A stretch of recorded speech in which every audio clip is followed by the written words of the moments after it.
Ngħid kelma ma' Lorenz. Mhux kelma biss is-sabbat ukoll rajtek. Tara, kemm nidħlu, kemm Kedet. kedda kbira, kedda kbira. Kedet nagħti. Mela, ħaninsa l-ingravata, jekk tajjeb għalik. Il-bidla li tibda fil-moħħ. Ekku.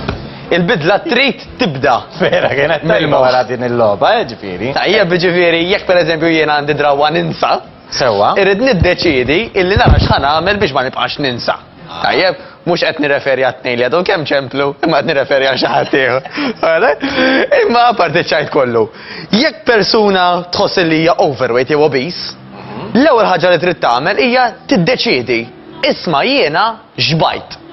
Jiena għandi bżonn ninbidel u jiena se ninbidel. Għax hekk inti tibqa' tgħid u iwa għax jinek maħluqa, għax l-adma tiegħi kbira u għax ommi u missieri mbaċċin mela jiena żvinturata u jiena d-destin tiegħi huwa illi ħanibqa' hekk għal dejjem. Però fil-verità ġan, jekk aħna niddeċiedu ngħidu isma' jiena xbajt u jiena se ninbidel, dik hija l-aktar pass importanti. Ma dik l-ewwel waħda. It-tieni net, ħafna nies ibatu ġan għax m'għandhomx viżjoni ta' fejn ħajaslu. F'liema sens. Mela jgħid all-right, wasal frar, mela jannar ma rnexxilix nagħmilha, jew jannar is-soltu, qatt nistenna li l-ewwel nikolli kell kollu li kelli fil-miliet. Tajjeb, wasal frar issa u ħanibda għax anke l-ġara bdiet. Għax bdiet tara t-temp kultant isu ġej isu rebbija, mela ħanamel bħala għax bdiet ukoll. Mela aħna ir-raġuni għalfejn bdejna normalment mhijiex qawwija biżejjed illi ħażommok għaddejja. Hija biss ta' pika. Hija biss ta' pika jew hija biss Li ħatwaslek biss sa fejn il-ġara, mhux se tmur oltre mill-ġara. Ekku, jew hija biss ta' moda ta' seasonal, għax dan huwa żmien li nagħmlu hekk. U biż-żmien tafu aħna il-staġuni jinbidlu, l-affarijiet jinbidlu. Mela x'irridu nagħmlu minflok? Irridu aħna realistikament ngħidu isma' b'mod speċifiku dan huwa kif nixtieq illi nidher, kif nixtieq li ħossni u kif nixtieq illi naġixxi. Mela ħafna nies jgħidu eżempju bdejt biex nonqos. Però nonqos xi ġifieri? Ħaninżel size, ħaninżel tnej, irrid ninżel 5 kilos, 10, 15. Kemm importanti illi wara ddeċidejna li ninbidlu, niddeċidu wkoll fejn nixtiequ illi naslu. U nisħel dak li jkun jgħidli ara bħal dik il-modella, jew bħal dak il-modell. Tajjeb li kollok viżjoni. Ħolma ħisa ta' ħafna. Ikollok viżjoni hija tajba, però tittara wkoll illi dak li inti qiegħda timmira għalih huwa realistiku fis-sens. F'liema sens ġan. Mela, pereżempju, ma nafx il-reġija tista' xtejni f'din il-ħaġa wkoll. Jekk joġobhom itellgħuna ritratt ta' Beyoncé. U ta' Victoria Beckham. Tajjeb, dawn huma żewġ ta' Beyoncé u ta' Victoria Beckham. U ta' Victoria Beckham. U ma tgħidx icons. Jiena personali iktar Beyoncé. U ħanejt għaliex, iwa. Hemm tfajliet illi iktar it-target tagħhom huwa li jkunu aktar nixfin, irqaq. Waqt illi hemm il-maġġoranza, għall-inqas milli nara jiena, hemm tafat li d-diska mhux deletant għad-diski tagħha mbagħad, anyway, iktar biex nara mhux biex nisma'. Biex tara tiżżeglek imma għalek. Xejn subject. Deħlin sew, Ħadd ma nkunx nista' nintervistak kif inħobb nintervista jiena. Imma xi darba nitkellmu. Xi darba jkollok ċans. Kollha fil-komma Mela, pereżempju bħal Beyoncé, tkun iktar persuna li hija iffurmata, iktar ittonjata. Waqt li Victoria Beckham għandha aktar figura irqiqa, slim, nixfa, dik hija il-ħabiba tagħna Beyoncé fil-fatt. Il-ħolma tiegħek, mhux il-ħabiba tagħna. Il-ħabiba tagħna ma jridx ikolli xi ngħid ma' Jay-Z. Le, ħbibbis, importanti.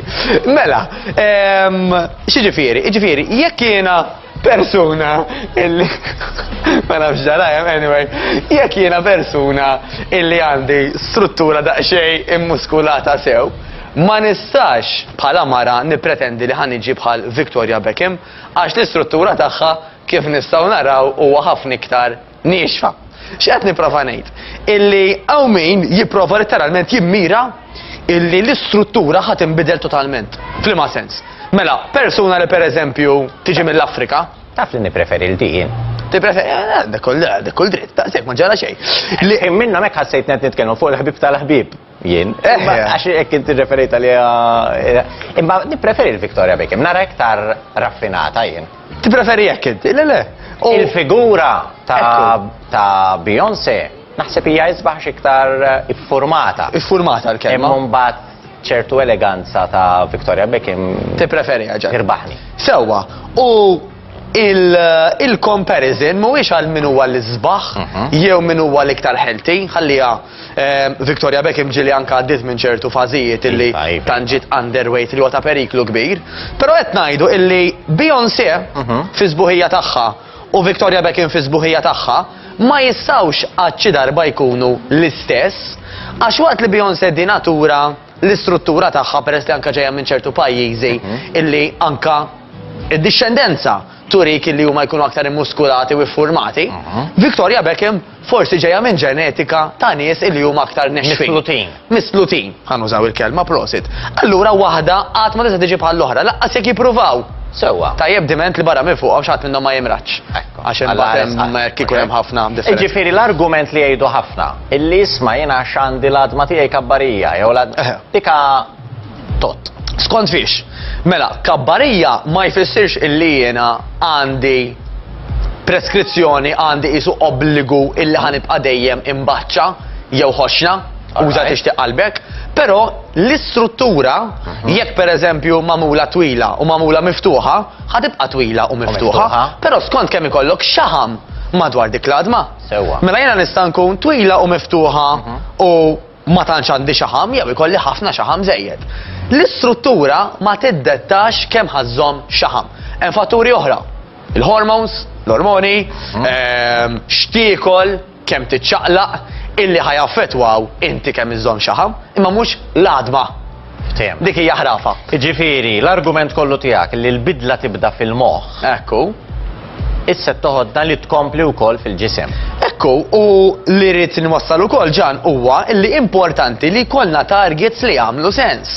Għax hekk it-target ta' Beyoncé tkun illi ssir bħal Victoria Beckham u viċe versa dak ma jagħmel l-ebda. Dak qatt ma ħajaslu għalihom. Għax l-istruttura huma differenti. Ġifieri qed naraw illi lanqas żewġ ikoni tal-moda, tad-dera u anke tal-mużika illi daw għandhom bit-trainers in kollu magħhom, eċċetera.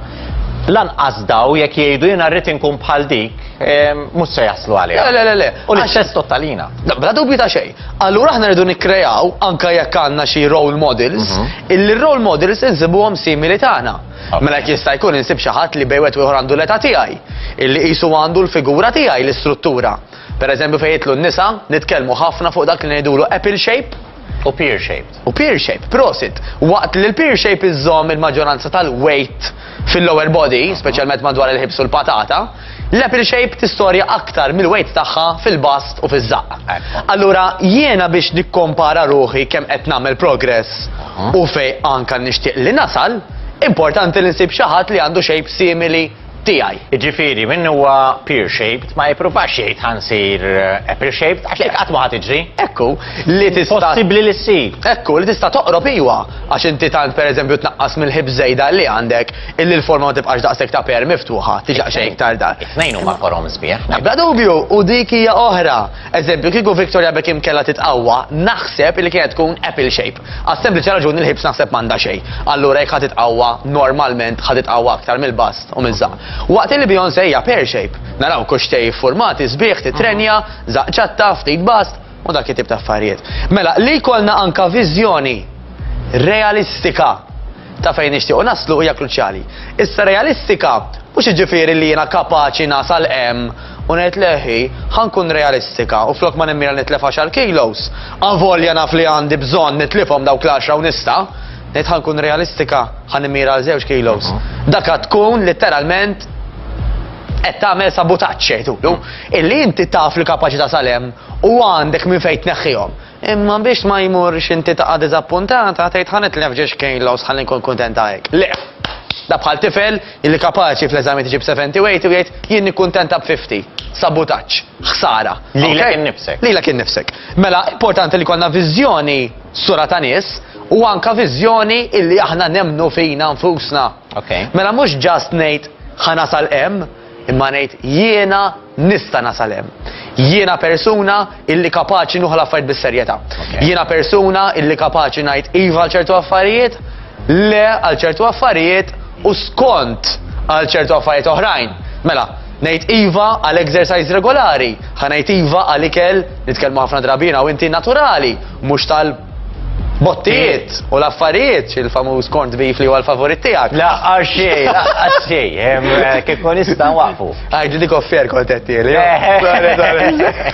Pero isman, għankun onestu koll, kif naċċenna u tiskanta kem ħolqet saċertu punt polemika ma ċertu nis, għaxarru jena, il-lini minn zbin il-nanna. Jena ġili nikol corned beef, lar jekk wieħed jieħu l-corned beef regolari u jaħseb. Ġifiri kun nafx inti tikol. Ġifiri il-corned beef le mhuwiex laħam u għambarat. Unejda nerfa' responsabilta u hija ta' dannu u koll għall-saħħa ta' kull wieħed minna. Ġifiri żgur fejn jidħol pressjoni, fejn jidħol kolesterol, u jekk xi ħadd jaħseb mod ieħor, good luck to him mbagħad. U kwalunkwe ħaġa ġan, meta nagħmluha regolari, ħadd wasalna biex tagħmlu l-ġid jew ħsara. Mela jekk ħadd il-corned beef regolari, għamil li ħsara. Ta' darba fil, mhux ħata għad-dinja. Jekk l-exercise għamiltu darba fil, minkejja li huwa tajjeb ħafna, mhuwiex biżejjed. Mela inti tiżviluppa drawwiet waqt li tnaqqas mill-vizzijiet. Dawn huma affarijiet illi smajnihom 1000 miljun darba. Imma li xorta mhux dejjem nirreġistraw. U mhux dejjem huwa biżejjed. Tajjeb, rajna anke mill-logħba kemm diffiċli kulħadd biex nirreġistraw id-dettalji. Rajna mill-floor manager, inti tkellimt fuq il-pear shaped u l-apple shaped. Ħolo il-watermelon shape. Tara, kreattiv mela. Ġifiri, u Krea ġenetika ġdida. Il-floor manager, bnidem kbir. Kif jgħidu. Bnidem kbir. Mela, kemmu kruċjali wkoll illi l-albidla tibda mill-moħħ, xnajt lil-moħħi jiena huwa fundamentali. Mela, jekk jiena ngħid li jiena kapaċi, jiena naf li ħafajt bis-serjetà, jiena ħankun figura pulita, jiena ħajoqogħdu li ħwejjex sew.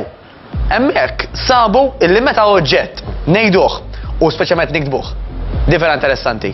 Goals li huma miktubin hemm ħafna iktar ċans li nilħquhom minn goals illi ngħiduhom biss. Okay. Però minn naħa l-oħra ġan, jekk aħna nqogħdu ngħidu u għax jiena qatt ma rnexxieli, u għax jiena ħoxna, u għax jiena ommi hekk, u għax jiena missieri hekk, iktar ma titma' lil moħħok dawn il-ħsibijiet, aktar ħajjemminhom. Il-famuż internet, jekk infittix l-war, ħajġib li ritratti ta' nis mejtin u nis jisparaw fuq xulxin. Jekk niktiblu ġoj, nis jaqbżu, nis ferħanin, u ġej ġoj. nis jitanqu u ġej ġoj id-DJ, ma xieku xieta, għandek tendenza til-linkjo. Imma le, mux jgħataw. Imma wieħed joyful. Wieħed joyful, all right. Mela. Kalleja. Kert kalleja, ġejaw u kod? Ej. All right, mela prosit.